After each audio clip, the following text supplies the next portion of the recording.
नमस्कार साथियों, स्वागत है आप सभी का तक्षशिला यूके में। देखिए, जैसा कि आपको दिखाई दे रहा होगा कि उत्तराखंड करंट अफेयर्स और वीडियो बीपीडीओ, देखिए वीडियो बीपीडीओ के एग्ज़ाम को जो कयास लग रहे थे कि शायद कांवड़ के मेले के बाद जाएगा, कल आयोग के अध्यक्ष महोदय की जो आई है एक प्रेस वार्ता, उससे पता चल जाता है कि एग्ज़ाम के पूरे मूड में है आयोग कब कराने को, 9 तारीख को ही कराने के लिए। तो आप देखिए तैयार रहिए। दूसरा है कि हमारी जीएस की लगातार जो सीरीज़ चल रही है वो बहुत ज़ोरों शोरों से चल रही है, आपका बहुत प्यार मिल रहा है, वही प्यार बनाए रखिए। दूसरा, हिंदी की भी देखिए, शर्मा जी बहुत मेहनत से पढ़ा रहे हैं दोस्तों। हिंदी बिल्कुल भी मत हल्के में लेके मत चलिए, हिंदी आपको बढ़िया नंबर दे के जाएगी, वो सिलेक्शन का कारण बनेगी आपके। तो हिंदी को बिल्कुल भी आप लोग छोड़िए मत, मेहनत से पढ़िए और एक एक चीज़ बहुत अच्छे तरीके से बताई जा रही है, बहुत मेहनत के साथ बताई जा रही है। तो आप हिंदी ज़रूर देखिए। इसके अलावा जीएस को भाई बिल्कुल मत छोड़ना।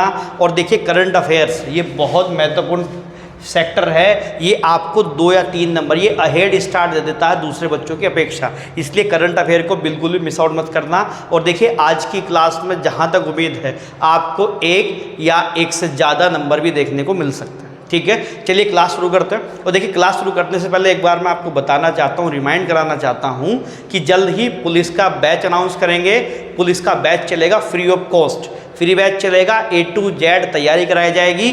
लेकिन उसके लिए बस आपसे एक रिक्वेस्ट है, एक गुजारिश है, जितने लोग भी हमारी वीडियो देखते हैं या जितने लोग भी हमें फॉलो करते हैं या जितने लोग भी हमसे पढ़ते हैं, वो कृपया करके एक तो लाइक ज़रूर मारा करें, दूसरा ये कि कमेंट जरूर करा करें। यार आप लोग कमेंट में ज़रूर बताओ कि जो भी आपसे सवाल पूछा जाए वो, या आपको क्लास कैसी लग रही है, आपका फीडबैक क्या है। जब तक आप फीडबैक हमें नहीं दोगे तो शायद हम लोग सुधार नहीं कर पाएंगे, हमें और भी बहुत मेहनत करनी है अभी। तो फीडबैक ज़रूर दो, आपका कमेंट होना चाहिए। ठीक है, चलिए तो आते हैं, आज की क्लास शुरू करते हैं। बहुत महत्वपूर्ण क्लास रहने वाली है और शुरुआत करते हैं क्लास आज की हमारे 4 धामों से, जो उत्तराखंड के 4 धामों में भी शामिल हैं और शामिल हैं किसमें, भारत के 4 धामों में, जय बद्री विशाल, जय बद्री विशाला बाबा बद्रीनाथ से। देखो पहली बात, इंपॉर्टेंट बात, आपने एक चीज़ सुनी होगी, अगर मैं बात करूँ पंचबद्री उत्तराखंड के अंदर सुने ही होंगे आपने, पढ़े भी होंगे। और पंचबद्री कौन कौन से हैं मुझे कमेंट सेक्शन में ज़रूर बताना आप लोग, मैं उम्मीद करूंगा कि आप लोग मुझे कमेंट करेंगे। पंचबद्री में अगर आप बद्रीनाथ की बात करेंगे, आपने अगर मैप को थोड़ा सा अच्छे से देखा हो तो ऊपर पड़ता बद्रीनाथ बच्चे, और बद्रीनाथ के नीचे की तरफ पड़ता है योग ध्यान बद्री। देखो, हालांकि जिन लोगों ने मुझसे पढ़ा होगा वो बिल्कुल कर पाएंगे। इधर पड़ता बृहद बद्री जोशीमठ के बगल में, और इधर पड़ता है भविष्य बद्री। देखो मैं जब बच्चों को पढ़ाता हूँ ना बेटा, तो मैं मैप के साथ ही पढ़ाता हूँ। और इधर पड़ता है आदि बद्री। एक चीज़ का ध्यान रखना, जब मैं आपको जिला सीरीज पढ़ाऊँगा ना तो मज़ा आ जाएगा सच में। तो ये जो योग ध्यान बद्री है, यहीं बगल में पड़ता है पांडुकेश्वर। ठीक है, क्या पड़ता है, पांडुकेश्वर, बहुत इंपॉर्टेंट जगह है। तो देखो यहाँ क्या हुआ है अभी, अगर आप लोगों को पता हो कि एक संस्था हमारे यहाँ होती है BRO, बॉर्डर रोड ऑर्गेनाइजेशन या सीमा सड़क संगठन, सीमा सड़क संगठन। तो सीमा सड़क संगठन ने एक निर्णय लिया है बेटे, और ये महत्वपूर्ण है, ध्यान रखना। मैं वही डिस्कस कर रहा हूँ जो पेपर के लिए बहुत महत्वपूर्ण करंट अफेयर रहेंगी। इन्होंने एक निर्णय लिया है। क्या निर्णय लिया है सीमा सड़क संगठन ने, कि हम लोग क्या करेंगे कि जो भी हमारे बॉर्डर के रोड होंगे, उन रोड्स के ऊपर हम लोग कैफ़े खोलेंगे। तो उन्हें क्या कहा जा रहा है, ब्रो कैफ़े, यानी कि BRO कैफ़े खोला जा रहा है। ठीक, जिसमें खाने पीने की व्यवस्था करी जाएगी। और देश का पहला ब्रो कैफ़े, देश का पहला BRO कैफ़े, या मैं कह रहा हूँ कि ब्रो कैफ़े, जहाँ बैठ के आप लोग चिल मारोगे, जहाँ बैठ के चाय पानी नाश्ता कोल्ड ड्रिंक पी जाएगी, वो कहाँ खोला जाएगा, वही बद्रीनाथ हाईवे के ऊपर पांडुकेश्वर में खोलने की तैयारी है। बद्रीनाथ हाईवे या बद्रीनाथ हाईवे ऐसा लिखते हैं, पांडुकेश्वर में। ठीक है, और ये कुल मिलाकर के ध्यान रखना, कुल जो कैफ़े खोले जाएंगे वो 75 का टारगेट है, जिसमें देश का पहला, ये ध्यान रखना इंपॉर्टेंट है, देश का पहला कहाँ खोला जा रहा है, ये हमारे यहाँ खोला जा रहा है। ठीक है, ध्यान रखना, पांडुकेश्वर के अंदर। अच्छा, BRO एक जो संगठन है, इसकी स्थापना 1960 के आसपास हुई है, तो आप लोग ये ध्यान रख सकते हैं। दूसरी बात, महत्वपूर्ण बात ये है कि BRO क्या करता है, आपकी जो सीमा वाले इलाके होते हैं, बॉर्डर वाले इलाके होते हैं, उस पर आपका सड़क बनाने का काम कौन करता है? ब्रो करता है, यानी BRO करता है। ठीक है, ध्यान रखना, बहुत इंपॉर्टेंट बनता है। तो पहली बात मैंने आपको बता दी, बहुत ज़्यादा महत्वपूर्ण है। ठीक, दूसरी बात शुरुआत करते हैं हम लोग बाबा केदारनाथ से। वहाँ पे भी बहुत इंपॉर्टेंट बात चल रही है। ठीक है, वहाँ क्या होने वाला है थोड़ा सा ध्यान से देखिए, और इम्पोर्टेंट है बच्चे बाबा केदारनाथ। और आप मुझे पंच केदारों के बारे में थोड़ी सी सूचना देंगे। देखो, अगर मैं पंच केदारों की बात करता हूँ, और देखो ध्यान रखना पेपर के पॉइंट ऑफ व्यू से पंच प्रयाग, पंच केदार है ना, इसके अलावा पंच बद्री, ये महत्वपूर्ण होते हैं। आप वीडियो का पेपर देने जा रहे हैं तो बिल्कुल देख करके जाना। पंच केदार कौन कौन से हैं? केदारनाथ बाबा, जय हो केदारनाथ बाबा की। देखो बाबा के नाम पर जय केदारनाथ लिख दो मेरे बच्चे। जय महाकाल, महाकाल के भक्त हैं हम लोग। और देखिए अगर ईश्वर ने चाहा तो सच में फोड़ के रख देंगे। तो महाकाल का नाम लिखिए, केदारनाथ, मद महेश्वरनाथ, तुंगनाथ, रुद्रनाथ और कल्पेश्वरनाथ। मौका लगेगा तो कहानी सुनाऊंगा कि केदारनाथ में देखिए बाबा के जो भगवान शिव हैं उनके पृष्ठ भाग की पूजा होती है, मद महेश्वरनाथ में नाभि की होती है, तुंगनाथ में भुजा की होती है, यहाँ मुख की होती है, और यहाँ केश की होती है, उनके बालों की पूजा होती है। देखो यहाँ पे ध्यान रखना, ये जो तुंगनाथ है जहाँ भगवान शिव की नाभि की पूजा होती है ना, नाभि की पूजा होती है। दूसरा, उत्तराखंड का सबसे ऊंचा मंदिर भी यही है, उत्तराखंड का सबसे ऊंचा मंदिर भी यही है बच्चे। ठीक, तीसरी बात अगर पूछूं तो भगवान शिव का सबसे ऊंचा मंदिर दुनिया में, भगवान शिव का सबसे ऊंचा मंदिर, ठीक है, ये भी कौन सा है? तुंगनाथ है। इसे राष्ट्रीय स्मारक में शामिल करा गया है। ध्यान रखना, इसको क्या बना दिया गया है? राष्ट्रीय स्मारक में शामिल करने की घोषणा हुई है। बहुत इंपॉर्टेंट सवाल है, हो सकता है। देखिए इन दिनों आपको पता ही है कि केदारनाथ में दबा के भीड़ आ रहे हैं, श्रद्धालु आ रहे हैं, तो हो सकता है कि आयोग यहाँ से सवाल बना दे। तो ये ध्यान रखना कि तुंगनाथ को क्या बनाया गया है? राष्ट्रीय स्मारक घोषित किया गया है। ये इंपॉर्टेंट बात है मेरे बच्चे। दूसरी बात ध्यान रखना, केदारनाथ में जो भगवान केदारनाथ है, यहाँ कांस्य का बहुत भव्य ओम की आकृति स्थापित की जाएगी। कांस्य की बनी हुई, कांस्य की भव्य ओम की आकृति। ठीक है, तो दो बातें आपको ध्यान रखना मेरे बच्चे, बहुत इंपॉर्टेंट है यार, पंच केदार और पंच बद्री से। देखो महत्वपूर्ण है, पेपर में ऐसा पढ़िए कि ताकि आप बिल्कुल भी छोड़ के ना आए और मज़ा आ जाएगा। सच में मेहनत करिए। ठीक है, चलिए मैं थोड़ा सा इसे आगे लेके चलता हूँ हमारे अगली करंट अफेयर की तरफ। ये बहुत महत्वपूर्ण है, मैं इसे हटा दूँ यहाँ से। ठीक है, चलिए आप बहुत अच्छे से पढ़ रहे हैं यार, मेहनत कर रहे हैं, मन लगा के मेहनत करिए। ठीक है, आप लोगों का बहुत प्यार मिलता है, तो वही प्यार अगर बना रहे, आप लोग बना के रखें प्यार, तो देखो कितना अच्छा है यार। कि पता क्या होता है, सच बता रहा हूँ, देखो आपको भी पता है मेहनत कर रहे हैं तो ये हो भी रहा है। तो अगर उस मेहनत के बदले आप एक कमेंट कर दें प्यारा सा, एक लाइक कर दें, तो ऐसा लगता है कि हाँ बच्चे तक कुछ पहुँचा है, बच्चे ने बात सुनी है, किसी को फ़ायदा हो रहा है, तो एक दिल में बड़ा गदगद हो जाता है यार, दिल में बड़ा आनंद आ जाता है। तो आप महाकाल के लिए ऐसा कर सकते हैं भाई, तो करिए। देखिए यहाँ इंपॉर्टेंट नेक्स्ट बहुत महत्वपूर्ण है, और मैं सच बता रहा हूँ इस पर 99% मैं सोच के चल रहा हूँ कि पेपर में आ सकता है। क्या? देखिए सरकार ने क्या किया है, आप सभी जानते हैं कि केंद्र सरकार में उसे हेल्प करने के लिए, योजना बनाने के लिए क्या है? नीति आयोग है। नीति आयोग है, तो नीति आयोग की तर्ज पे ही यहाँ क्या बनाया गया है? सेतु आयोग। उत्तराखंड के अंदर ये बहुत महत्वपूर्ण सवाल बनेगा कि नीति आयोग की तर्ज पे क्या बना है? सेतु आयोग बना है। नीति आयोग की स्थापना बच्चे 1 जनवरी 2015 को हुई थी, यानी कि जो पहले योजना आयोग था उसी का नाम चेंज कर दिया गया था। और ये अभी पेपर में आया भी था कि नीति आयोग कब बना था? 2015। जिसके जो प्रेसिडेंट होते थे या जिसके जो अध्यक्ष होते हैं बच्चे, वो कौन होते हैं? वो प्रधानमंत्री महोदय होते हैं। और जब से ये बना है आज तक कौन है? नरेंद्र मोदी ही इसके प्रधानमंत्री हैं, यानी कि नरेंद्र मोदी ही अध्यक्ष। सेतु आयोग में सबसे पहले आप लोग क्या देखिए, इसकी फुल फॉर्म बहुत ज़रूरी है, जैसे कि स्टेट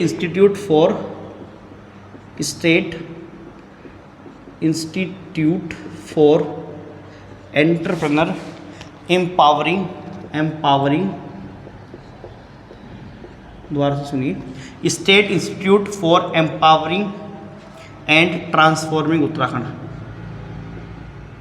ट्रांसफार्मिंग उत्तराखंड। देखो पहली चीज़ बच्चे, सवाल ये पूछा जा सकता है कि नीति आयोग की तर्ज पर उत्तराखंड में क्या बना रहे हैं, सेतु आयोग। दूसरी बात, इसकी फुल फॉर्म बहुत ज़्यादा महत्वपूर्ण है, state institute for empowering and transforming Uttarakhand, बहुत महत्वपूर्ण है।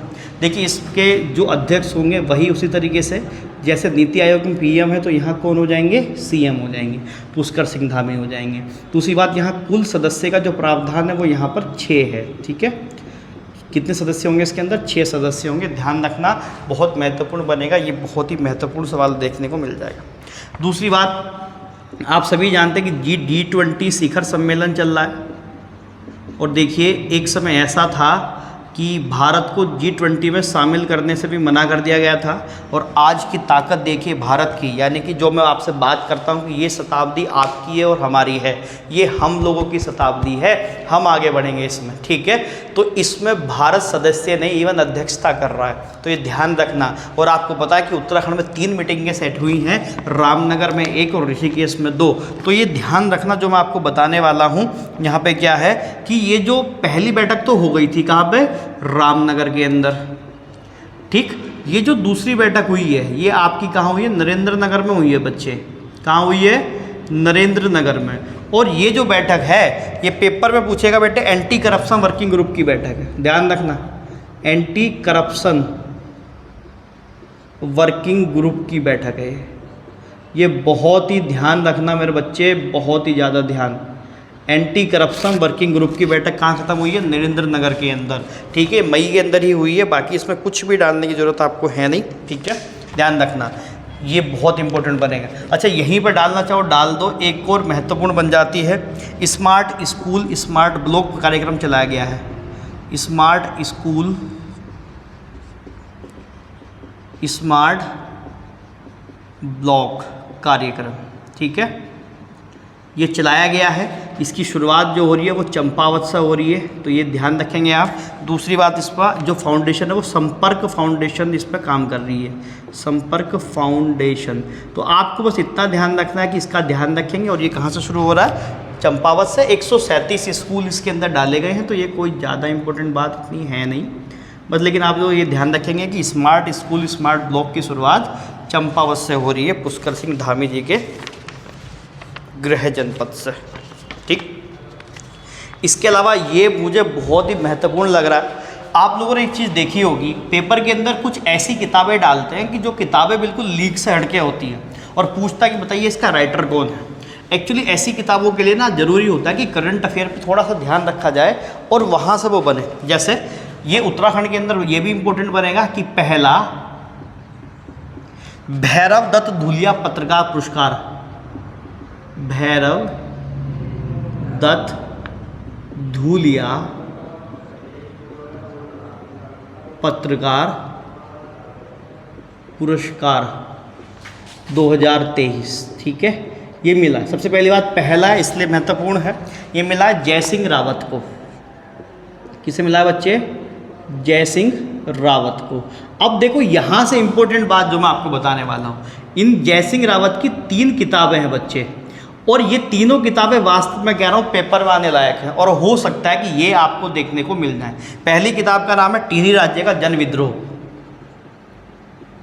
टिहरी राज्य का जन विद्रोह। जिन लोगों ने शायद पहले पेपर दिए होंगे वो इत्तेफाक कर पा रहे होंगे मेरी बात से कि इस तरीके के सवाल देखने को मिलते हैं। दूसरा, उत्तराखंड में जनजातियों का इतिहास, ये बहुत इंपॉर्टेंट लग रही है मुझे किताब, सच्ची भाई ये मुझे पर्सनली बहुत इंपॉर्टेंट रख ली है, उत्तराखंड में जनजातियों का इतिहास।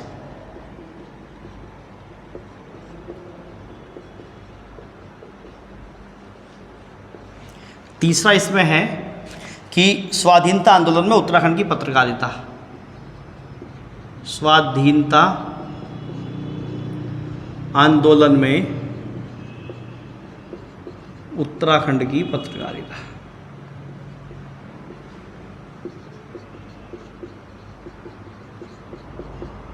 ये तीनों ध्यान से रखना। ये मुझे पर्सनली बहुत ज़्यादा लग रही है कि हो सकता है कि ये सवाल देखने को मिले कि उत्तराखंड में जनजातियों का इतिहास नामक किताब किसकी है, तो जय सिंह रावत की है। ये ध्यान रखना, इंपॉर्टेंट बता रहा हूँ, बहुत महत्वपूर्ण, पेपर में बनने लायक बंदा है। ठीक है, देखो इसके अलावा आप लोग ध्यान से सुनिए, मेरा आप लोगों से सवाल है कि फिलहाल अभी क्या कर रहे हैं कि उत्तराखंड के अंदर ना उत्तराखंड साहित्य गौरव सम्मान की शुरुआत कर रहे हैं और ये शुरुआत हो रही है 2023-2024। पेपर में सवाल है कि मेरा सवाल आप लोगों से मुझे कमेंट में बताना कि उत्तराखंड गौरव सम्मान की शुरुआत कब करी गई थी राज्य के अंदर। सवाल है, ज़रूर कमेंट सेक्शन में डालना। अगर आप जानते हैं तब भी, नहीं जानते तो गूगल सर्च करना तब डालना। ठीक है, जरूर। तो कम से कम आपको एक आदत तो पड़ेगी सर्च करने की, तो ये बताना मुझे। ठीक है, ये ध्यान रखना कि उत्तराखंड साहित्य गौरव सम्मान की शुरुआत होने जा रही है। ये बहुत महत्वपूर्ण है मेरे बच्चे, बहुत ही महत्वपूर्ण। ठीक, इसके अलावा देखो यहीं पे बता रहा हूँ 2-3 बातें और। पहली बात कि राज्य में देखिए ट्विन सिटी बनाने की बात हो रही है, यानी कि बढ़ती जनसंख्या को देखते हुए ट्विन सिटी का प्रस्ताव सामने रखा गया है।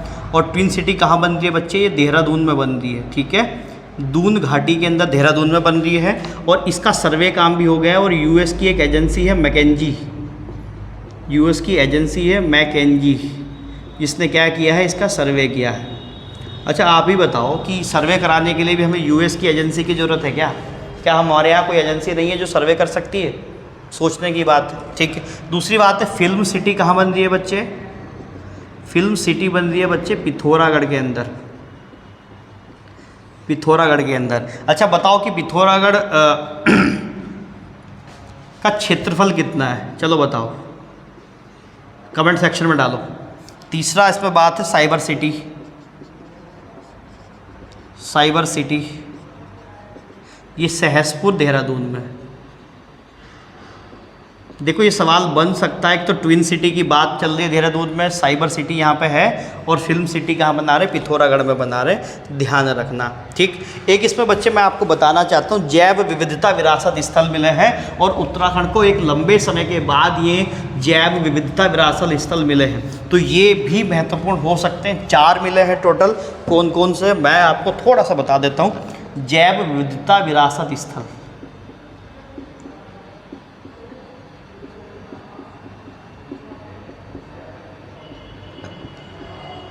ठीक है, जिसमें महत्वपूर्ण पहला है थलकेदार। थलकेदार कहाँ पड़ता है, पिथौरागढ़ के अंदर पड़ता है। दूसरा यहीं पे है दुगतू,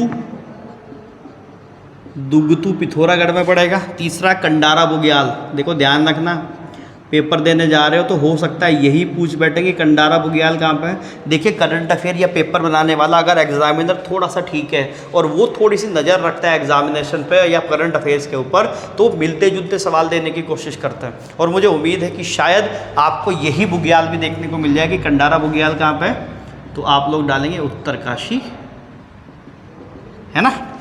अगला है खेड़ाताल, तो ये इन्हें जैव विविधता स्थल पूछा गया, तो हो सकता है कि ये भी आपसे बन जाए, ये भी उत्तरकाशी में।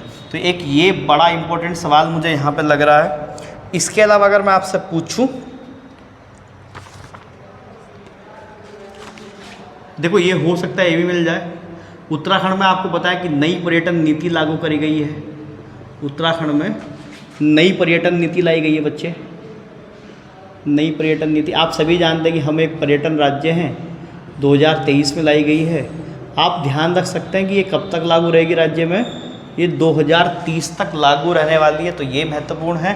इसमें श्रेणी बनाई गई है, श्रेणी ए, श्रेणी बी, श्रेणी सी, उसमें 25%, 35% और 50%। चलो मैं डाल देता हूँ। श्रेणी ए में 25% सब्सिडी मिलेगी, श्रेणी बी में 35% सब्सिडी मिलेगी और श्रेणी सी में 50% सब्सिडी मिलेगी।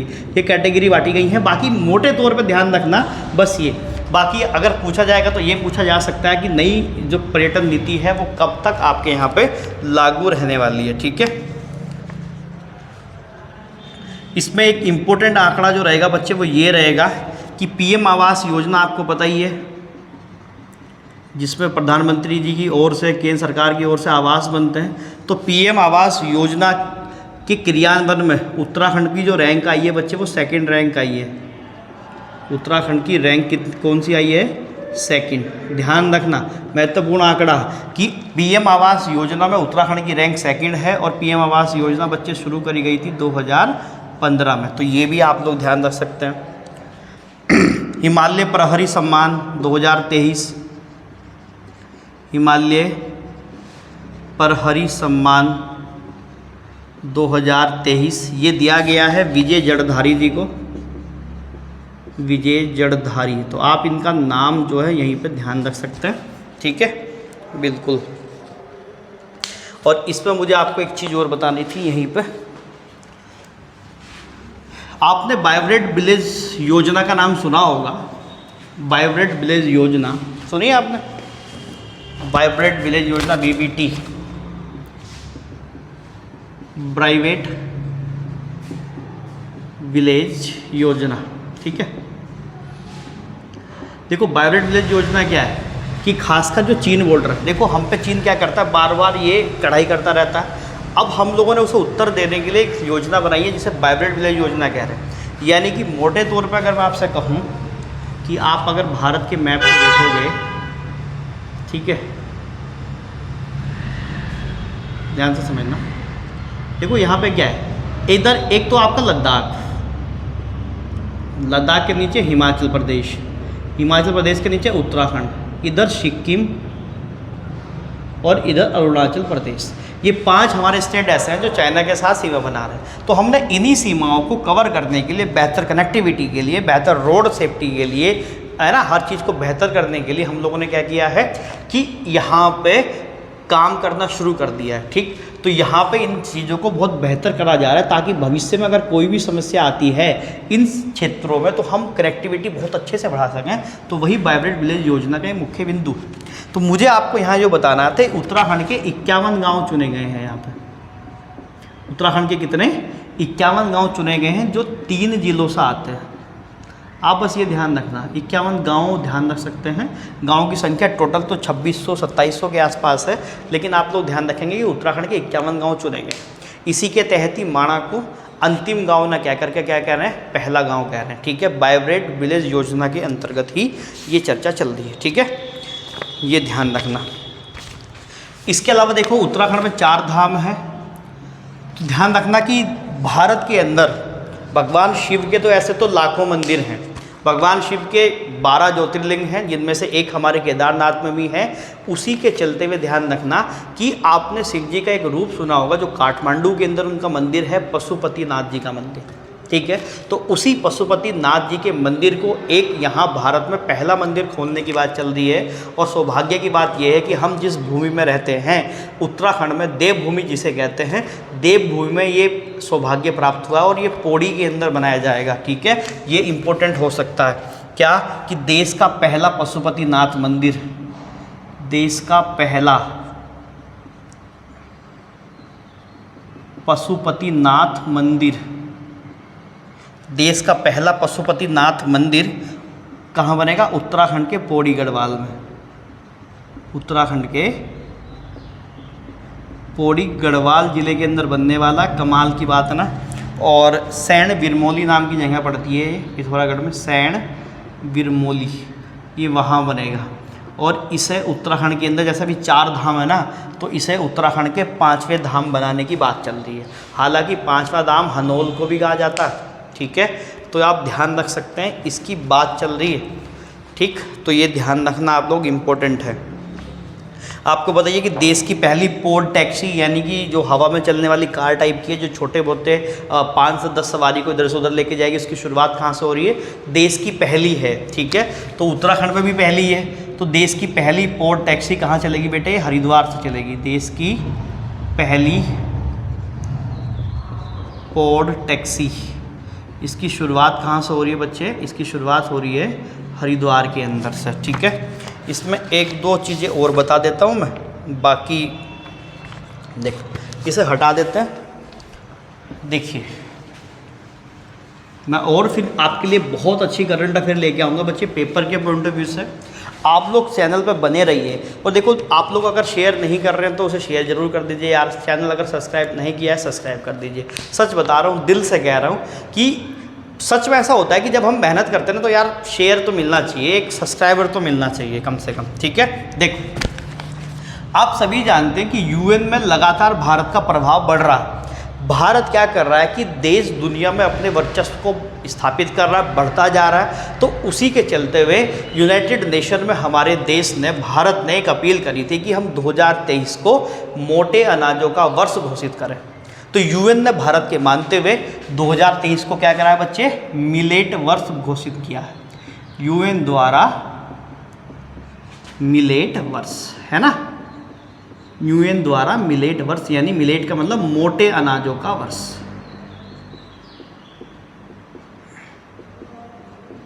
मोटे अनाजों का वर्ष। इसी के चलते हुए बच्चे देहरादून के अंदर श्री अन्न महोत्सव मनाया गया है। श्री अन्न महोत्सव या उत्सव, ठीक, कहाँ मनाया गया है, देहरादून में। ये भी मोटे अनाजों को प्रोत्साहित करने के लिए, किसानों को प्रोत्साहित करने के लिए देहरादून के अंदर श्री अन्न महोत्सव बनाया गया देहरादून में। इसमें मुझे आपको बताना था, ध्यान रखना कि उत्तराखंड ने अपने बजट में मोटे अनाजों के लिए 73 करोड़ रुपए का प्रावधान करा है इस बार। और ये महत्वपूर्ण आंकड़ा है, ये पेपर में पूछा जा सकता है, ध्यान रखना। इस पर पूरी जोर है दुनिया की मिलेट वर्ष पर, यानी कि 73 करोड़ रुपए यहाँ सैंक्शन किए हैं उत्तराखंड ने अपने बजट के अंदर। किसको लेकर के, मोटे अनाजों को लेकर के। देखिए, मोटे अनाज के बारे में मैं थोड़ा सा देख रहा था, उसमें मुझे पता चला कि मोटे अनाज क्या कर सकते हैं अगर हम मोटे अनाजों का लगातार सेवन करते हैं। यानी कि मोटे तौर पे अगर मैं ये कहूँ कि पहले क्या होता था कि हम लोग बदल बदल के अनाज खाते थे। अब क्या हो रहा है कि साल साल भर हम गेहूँ पे ज़्यादा निर्भर हैं, हरित क्रांति की देन है। उसके बाद फिर हम थोड़ा बहुत चावल, कभी कभी मक्का, कभी मंडुआ, है ना, हम बदल बदल के अनाज नहीं खाते हैं। तो मोटे अनाज से मैंने एक बात, थोड़ा सा मैं पढ़ रहा था इसके बारे में, तो मुझे पता चला कि मोटा अनाज हाइपर जो बीपी होता है ना, आपका बीपी को रिजर्व कर सकता है, हाइपरटेंशन में आपको रिलैक्सेशन देगा, और हार्ट में भी बहुत अच्छे हैं। तो मोटे अनाजों का इस्तेमाल, इसीलिए भारत ने ये अपील करी है कि पूरी दुनिया से कि आप आइए, सब मोटे अनाजों की तरफ बढ़ते हैं और दुनिया में एक जागरूकता पैदा करते हैं, ठीक है। तो मुझे उम्मीद है कि आज की क्लास आपके लिए ज़रूर हेल्पफुल रहेगी। मैं लगातार कोशिश कर रहा हूँ बच्चे कि आपके लिए चीज़ें लेके आऊँ। आप करंट अफेयर को पढ़िए, साथ साथ उत्तराखंड जीके पढ़िए। इसके अलावा जीएस की जो मेरी सीरीज़ है वो चल रही है, और जल्द ही उत्तराखंड पुलिस पर हम लोग काम करेंगे। एक एक बच्चे को इस बार सेलेक्ट करना है, और हम लोग इस योजना में, मुझे पता है कि आप हमारे साथ हैं, इसीलिए अपने कम्युनिटी को बढ़ाइए, हमारा साथ दीजिए। हम हर एक उस बच्चे तक पहुंचना चाहते हैं। मैं थोड़ा सा आपसे जिक्र भी करना चाहूँगा कि अगर आप लोग, अभी उमर की एक कहानी है जो पुलवामा के आसपास है, कोई गांव पड़ता है कश्मीर में, वहाँ इस लड़के ने नीट क्वालिफाई किया है। इसकी कहानी ज़रूर सुने, इसका इंटरव्यू देखें। इसके इंटरव्यू का मैं लिंक है वो डिस्क्रिप्शन में डालूंगा, आप ज़रूर देखना। सच में आपको बहुत ज़्यादा वाइब्स आएंगी, आपको पॉजिटिविटी मिलेगी, आपको सकारात्मक ऊर्जा महसूस होगी कि कोई बच्चा इतनी मेहनत करने के बाद कहाँ तक पहुँच सकता है। तो इसलिए आप लोग थोड़ा सा मेहनत करिए मन लगा करके यार। देखिए, लक्ष्य तो मिलेंगे हमें, कोई भी ताकत हमें पीछे नहीं खींच सकती। अगर हम लोग साथ मिलकर चले, अगर हम लोगों ने अपनी पूरी ताकत से काम कर गए, तो 2023 या 2024 हम लोगों का स्वर्णिम वर्ष होने वाला है। हम लोग ताकत से लड़ेंगे। तो मेरे योद्धाओं, मेरे शेर शेरनियों, मेरे बच्चों, मेरे लाडलों, मेरे प्यारों, खड़े हो जाओ, फिर से ताकत से लड़ते हैं यार। बिना लड़े तो हार मानने वाले हैं नहीं, ये बात पक्की, ठीक है। चलिए फिर मुलाकात करेंगे अगली एक और पॉजिटिव क्लास के साथ। तब तक के लिए बहुत बहुत धन्यवाद। पढ़ते रहिए, बढ़ते रहिए। जय हिंद।